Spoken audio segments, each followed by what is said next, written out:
आप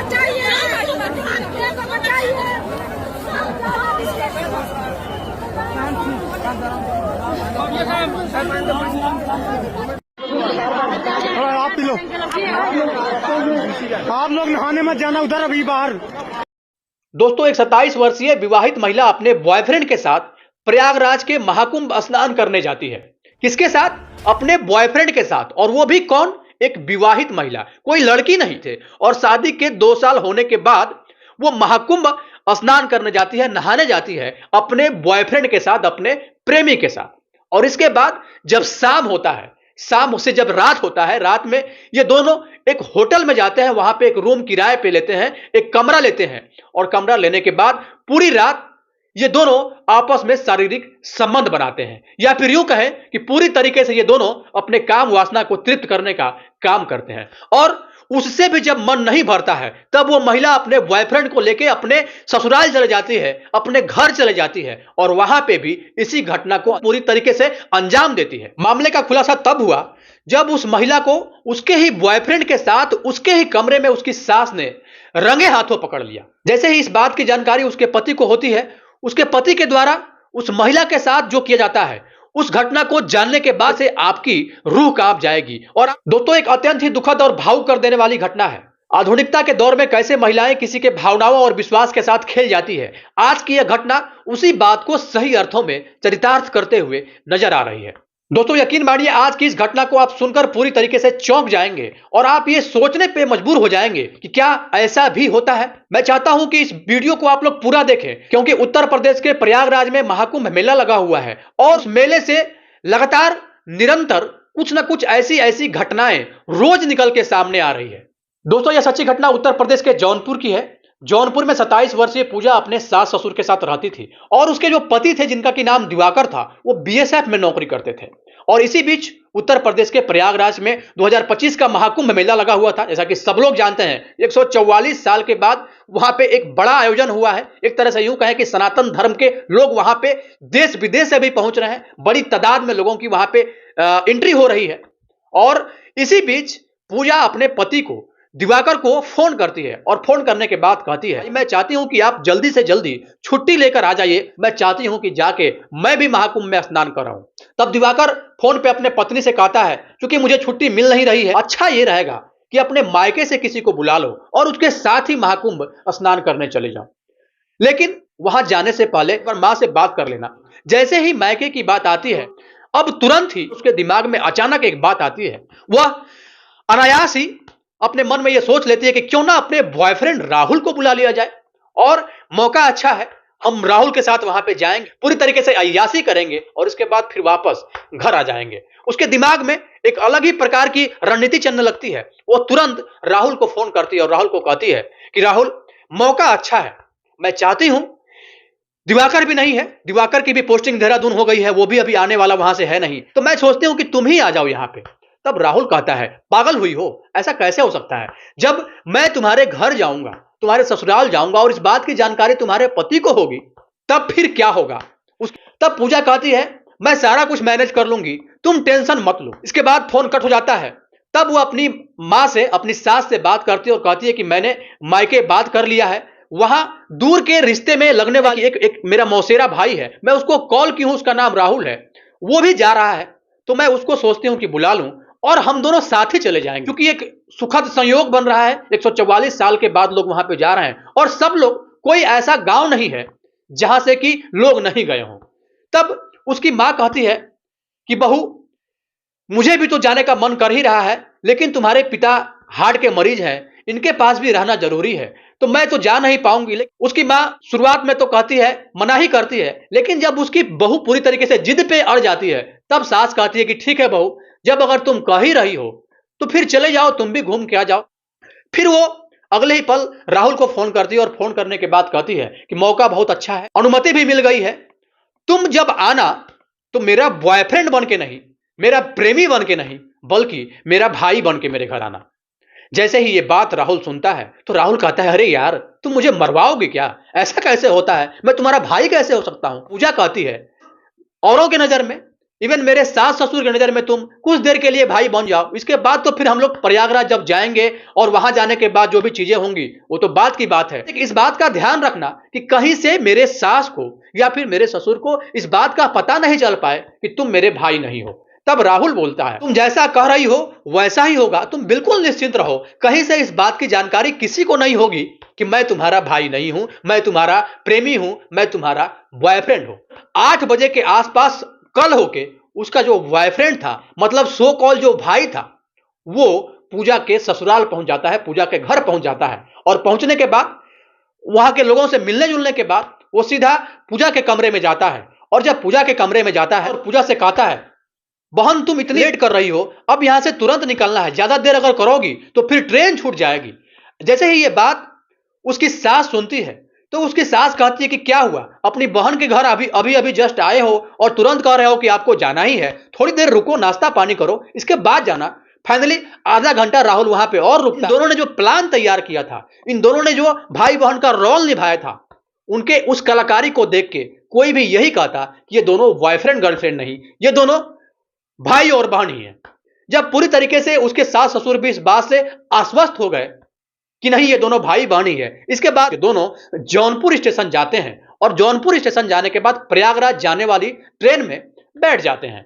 और अगले ही पल सुबह होकर ये लोग प्रयागराज पहुंच जाते हैं। और जब प्रयागराज पहुंचते हैं और इसके बाद सुबह में संगम के तट पे जाते हैं और एक ही साथ संगम में डुबकी लगाते हैं। और डुबकी लगाने के बाद ये दोनों वापस बाहर आते हैं और कुछ सामान वगैरह परचेस करते हैं, खरीदते हैं। और इसके बाद फिर ये दोनों हाथ में हाथ डालकर एक बॉयफ्रेंड गर्लफ्रेंड की भांति ही पूरे तरीके से वहां पे घूमने लगते हैं। और घूमने के ही दौरान अपने अतीत के बात को याद कर रहे थे। ये दोनों अपनी भावनाओं को, अपनी इच्छाओं को, या फिर यूं कहें कि जो अतीत में एक समय इन दोनों का पास्ट कर रहा था, उन समय को ये दोनों आपस में बोल भी रहे, कभी हंस देते, कभी थोड़ी सी मायूस हो जाते, और कभी जो भी चीजें इन दोनों के साथ पूर्व में घटित हुई थी उन घटनाओं को याद करके भी भावुक हो जाते। दोनों एक दूसरे के साथ कंफर्ट थे, काफी घुल मिल गए थे। और घूमने फिरने के दौरान जब शाम हुई तब ये दोनों वहां से एक होटल में जाते हैं, क्योंकि इन दोनों का प्लान बन गया कि अब शाम हो गई, हम लोग यहां पे रुकेंगे और सुबह जाएंगे। अब सीधा ये लोग होटल में पहुंचते हैं। और जब होटल में पहुंचते हैं तब पूजा कहती है कि राहुल 2 कमरा हम लोग लेते हैं, एक कमरे में मैं रह लूंगी और एक में तुम रह लेना। तब राहुल कहता है, क्यों पैसे वेस्ट करना है कि हम लोग एक ही कमरे में रह लेंगे, तुम बेड पे सो जाना और मैं नीचे सो जाऊंगा। तब पूजा कहती है कि पैसे की चिंता तुम मत करो, पैसे जो भी होगा वो मैं दे दूंगी, लेकिन मैं चाहती हूं, क्योंकि मैं अब एक शादीशुदा जीवन व्यतीत कर रही हूं, मैं किसी और की अब पत्नी हो चुकी हूं, मैं अपने पति को अंधेरे में रखना बिल्कुल नहीं चाहती हूं। इस बात पे फिर बाद में सहमति बन जाती है और अंततः दोनों एक ही कमरा लेते हैं। और कमरा लेने के बाद फिर जब दोनों की एंट्री होती है एक रूम में, दोनों खाना वाना खाते हैं। शाम के समय में खाना पीना खाने के बाद आपस में एक दूसरे के साथ बातचीत कर रहे थे। समय और परिस्थिति का संयोग नहीं बना, नहीं तो दोनों एक होते, क्योंकि पूजा राहुल से बेइंतहा प्यार करती थी और प्यार तो राहुल भी करता था। लेकिन पूजा के जो पिता थे, जब पता किया गया राहुल के बारे में तो पता चला कि राहुल एक जॉबलेस इंसान है, एक बेरोजगार है। तो बेरोजगार लड़के के साथ हम अपनी बेटी का शादी करेंगे, इस बात के बिल्कुल खिलाफ थे पूजा के पिता। और अंततः वो अपने पसंद से एक बीएसएफ में कार्यरत लड़का जिसका नाम दिवाकर था, दिवाकर से पूजा की शादी तय कर देते हैं। इसी बीच दिवाकर का कॉल भी आता है और उस कॉल को जब पूजा पिक करती है तो मुश्किल से 25 से 30 सेकंड ही दिवाकर बात किया होगा, क्योंकि वो ड्यूटी में जा रहा था। वो जल्दबाजी में फोन रख दिया और ये बोलता है कि ठीक है, अच्छे से रहना, खाना वाना खाना और सुबह जल्दी से ट्रेन पकड़ के घर निकल जाना, क्योंकि घर में जो पिताजी हैं वो हार्ट के मरीज हैं, उनकी दवा चल रही है और माँ भी अकेली है, तो इसलिए अच्छा ये रहेगा कि सुबह जल्दी प्रयागराज से निकलकर जौनपुर अपने घर चली जाना।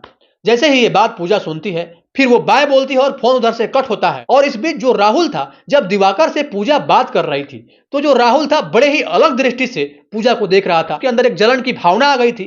ऐसा कोई भी जो गर्लफ्रेंड और बॉयफ्रेंड जब कुछ दिन तक ये दोनों आपस में रिलेशनशिप में होते हैं तो कहीं ना कहीं इन दोनों की भावनाएं एक दूसरे के साथ जुड़ जाती है, इन दोनों का विश्वास भी जुड़ जाता है। और इसी वजह से कोई भी बॉयफ्रेंड या फिर कोई भी गर्लफ्रेंड ये नहीं चाहता है या ये नहीं चाहती है कि उसका जो बॉयफ्रेंड हो, उसकी जो गर्लफ्रेंड हो, एक दूसरे के साथ वो समय दे।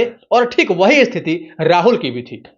अब राहुल भी अनकंफर्ट हो गया, क्योंकि जब वो अपने पति से बात कर रही थी तो उसको लगा कि वो अपने पति से नहीं किसी और से बात कर रही है, क्योंकि अब ये दोनों विवाहित थे तो बात तो करना उसका बनता था। इसके बाद उसके इस स्थिति को पूजा भांप गई और राहुल से कहती है कि मैं अपने पति से बात कर रही थी, तुम्हें क्या प्रॉब्लम हुआ, तुम्हारे अंदर ये मायूसी क्यों है। तब राहुल कहता है, क्यों मायूस होंगे हम, मैं तो उस पल को याद कर रहा था जब हम दोनों मिले थे, हम दोनों ने एक दूसरे के साथ कमिटमेंट किया था, साथ जीने का, साथ रहने का, साथ मरने का, लेकिन समय और परिस्थिति हम दोनों के अनुकूल नहीं रही और अंततः हम दोनों को ना चाहते हुए भी अलग होना पड़ा, बिछड़ना पड़ा। मैं तो उस पल को याद कर रहा हूं, मैं तो उस वादे को याद कर रहा हूं, लेकिन अब समझ में आ रहा है कि जो भी हमने एक दूसरे के साथ कमिटमेंट किया था, जो भी हमने एक दूसरे के साथ वादे किए थे, वो सारा का सारा पल भर में टूटकर बिखर गया, क्योंकि अब तुम किसी और की अमानत हो चुकी हो। मैं अपने आप को कोसता हूं, मैं समझता हूं कि मैं तो अभागा हूं, मैं चाहता तो शादी तुमसे भगा के भी कर लेता, लेकिन हमारे भी कुछ व्यवस्था थी, मैं भी तुम्हारे परिवार के इज्जत को मिट्टी में मिलाना नहीं चाहता था और यही कारण रहा कि मैं तुझे भागने के लिए भी नहीं कहा और न ही तुझे इस बात के लिए फोर्स किया, विवश किया। पूरी तरीके से दोनों आपस में बातचीत कर रहे थे और बातचीत करने के दौरान ही दोनों एक दूसरे के साथ अपने बीते हुए पल को याद कर रहे थे, भावुक हो रहे थे और ये सारा कुछ बोलते बोलते राहुल की आंख भी डबडबाने लगा। जैसे ही राहुल की आंख में आंसू आता है, जो पूजा थी वो तुरंत इस बात को समझ जाती है। वो राहुल के आंसू को पोंछते हुए कहती है, अरे पागल, मैं कहां तुमसे प्यार नहीं करती हूं, मैं तो तुमसे पहले भी प्यार करती थी और अभी भी प्यार करती हूं। अगर मैं तुमसे प्यार नहीं करती तो मैं तुम्हें बुलाती ही क्यों, क्योंकि जो हमारी शादी हुई है, अभी शादी के मात्र 2 साल हुए हैं, अभी हमारे कोई बच्चे नहीं हुए हैं, लेकिन जो तुम्हारे साथ मेरा रिलेशन था, हम दोनों ने लगभग 7 से 8 साल एक दूसरे को दिया है। मैं भी अपने वादे को बखूबी जानती हूं, लेकिन समय और परिस्थितियां हम दोनों के अनुकूल नहीं रही कि पापा ने 0 से लेकर 21 साल तक मुझे अपने घर में रखा, बड़े ही लाड़ प्यार से पाला और मां की कमी फील नहीं होने दिया। वैसे स्थिति में जब पापा हमें यह कह रहे थे कि नहीं, तुम जॉब वाले लड़के से ही शादी करोगी, और मैं उनके इस बात का विरोध नहीं कर पाई, क्योंकि कहीं ना कहीं मैं भी उनके एहसान तले, उनके प्यार तले, उनके भरोसे और विश्वास के तले दबी हुई थी। और यही कारण रहा कि मैं तुम्हें छोड़ के मैं पापा के मर्जी से दिवाकर से शादी की। पूरी तरीके से ऐसा बोलते बोलते जो पूजा थी उसके भी आंखों में आंसू आ जाता है। राहुल इस बात को भांप लिया कि अब पूजा भी पूरी तरीके से भावुक हो चुकी है। तब राहुल कहता है, अरे मैं तो ऐसे ही मजाक कर रहा था, चलो छोड़ो ना उन बातों को। इसके बाद दोनों मोबाइल फोन एक लव स्टोरी वाली मूवी चला के ये दोनों देखने लगते हैं। मूवी देखने के दौरान जो राहुल था वो कभी पूजा के सर पे हाथ रख रहा था, कभी पूजा के हाथों में हाथ रख रहा था, कभी उसके शरीर को टच करने की कोशिश करता। पूजा उसके इस बात को समझ रही थी। स्टार्टिंग में 1-2 बार वो विरोध की, लेकिन उसके बाद भी जब राहुल नहीं माना तब वो इस बात के लिए सहमत हो गई और वो इस बात का विरोध नहीं करने लगी। मूवी देखने के दौरान ही पूजा को एक बार किस कर लेता है। जब पूजा को किस करता है तब पूजा इस बात का विरोध नहीं करती है। मूवी देखते देखते फिर दोबारा जब राहुल किस करता है तब पूजा भी उसके किस का रिप्लाई किस से ही करती है। ये दोनों एक दूसरे को किस कर लेते हैं और अब ये किस का सिलसिला कहां रुकने वाला है। दोनों किस करते करते एक दूसरे से चिपक जाते हैं और पूरी तरीके से अपने अतीत को याद करके ठीक वैसे स्थिति में हो जाते हैं जैसे पहले कभी हुआ करते थे। वैसे स्थिति में ये दोनों एक दूसरे के साथ घुल मिल गए, एक दूसरे के साथ चिपक गए और पूरी तरीके से एक दूसरे के साथ कंफर्ट होकर एक समय वो भी आ गया जब पूजा ने अपने पति के मान सम्मान और मर्यादा को तार तार करते हुए अपने बॉयफ्रेंड के साथ उस होटल के कमरे में संबंध भी बना लिया। जब एक बार पूजा संबंध बनाई, इसके बाद फिर अब कहां बात रुकने वाली है। ये दोनों लगातार पूरी रात एक दूसरे के साथ संबंध बनाते रहे। जब सुबह हुआ, सुबह होने के बाद अब फिर इतने से भी जब मन नहीं भरा तब पूजा कहती है कि तुम यहां से लौटोगे नहीं, तुम सीधा मेरे घर चलोगे, क्योंकि जब तुम घर नहीं जाओगे तो जो हमारे घर वाले हैं, इवन जो हमारी सास है, वो पूछेगी कि तुम अकेले कैसे आ गई। तब मुझे इस बात का जवाब देना पड़ेगा। उस समय मेरे पास कोई जवाब नहीं रहेगा, इसलिए अच्छा होगा कि जैसे तुम मुझे मेरे घर से लेके आए थे वैसे मुझे मेरे घर पे तुम पहुंचाने जाओ। राहुल को तो इसी बात का इंतजार था कि कब जो पूजा है वो ये बात कहती है कि मेरे साथ तुम मेरे घर भी चलो।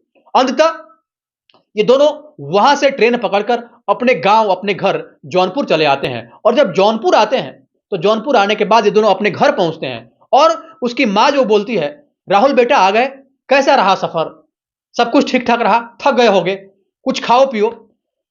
पूरी तरीके से राहुल का मान सम्मान हुआ, क्योंकि पता था कि उसकी बहू भी थकी हुई है, राहुल है वो भी थका हुआ है। उसकी मां जाके चाय वाय बनाती है, राहुल चाय पीता है और चाय पीने के बाद जल्दी ही ये दोनों आते आते जब शाम हो गया था, लगभग 7 बज चुके थे, क्योंकि उसकी मां कहती है कि जब तुम अपनी बहन के घर आए हो तो ये घर भी तुम्हारा ही है, इस घर को भी अपना ही समझो और यहां पे 2 दिन रुको।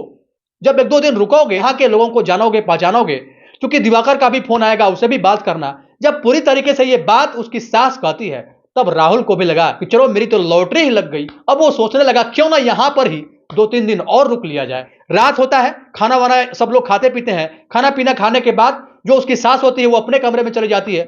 जो उसके ससुर जी थे, जो कि हार्ट के पेशेंट थे, वो भी एक कमरे में सो रहे थे। और इस बीच पूजा भी अपने कमरे में चली जाती है। और जो राहुल होता है, राहुल के लिए भी एक कमरा दे दिया जाता है और राहुल को भी खाना पीना खाने के बाद उस कमरे में भेज दिया जाता है। लेकिन जब 11 साढ़े 11 बज गए, जब पूरी तरीके से सब लोग सो गया, तब इन दोनों ने शुरू में ही प्लान तैयार किया था कि जब सब लोग सो जाएंगे तब पूजा के कमरे में राहुल जाएगा। और ठीक वैसा ही वो राहुल करता है। जब वो इस बात से आश्वस्त हो गया कि पूजा की जो सास थी वो सो गई, तब राहुल अपने बेड पर से उठ के सीधा पूजा के कमरे में चला जाता है। और वहां पे जाने के बाद जो उन दोनों का खेल है, जो खेल उन दोनों ने संगम नहाने के दौरान होटल में किया था, वही खेल पूजा के कमरे में फिर से ये दोनों आपस में प्रारंभ कर देते हैं।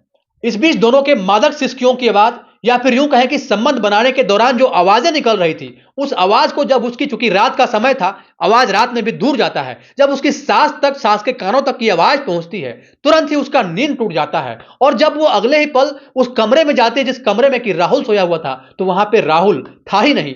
तब वहां से वो अपने बहू के कमरे की ओर, पूजा के कमरे की ओर जाती है। और जब पूजा के कमरे की ओर जाती है तो पूजा के कमरे से संबंध बनाने के दौरान जिस तरीके का आवाज निकल के आ रहा था, वही आवाज को उसकी सास अनुभव करती है। यह आवाज किसी और का नहीं बल्कि पूजा और राहुल का ही आवाज था। और जो आवाज आ रही थी, पलंग हिलने के दौरान जिस तरीके का आवाज आता है, वही आवाज उसके कमरे से भी आ रहा था।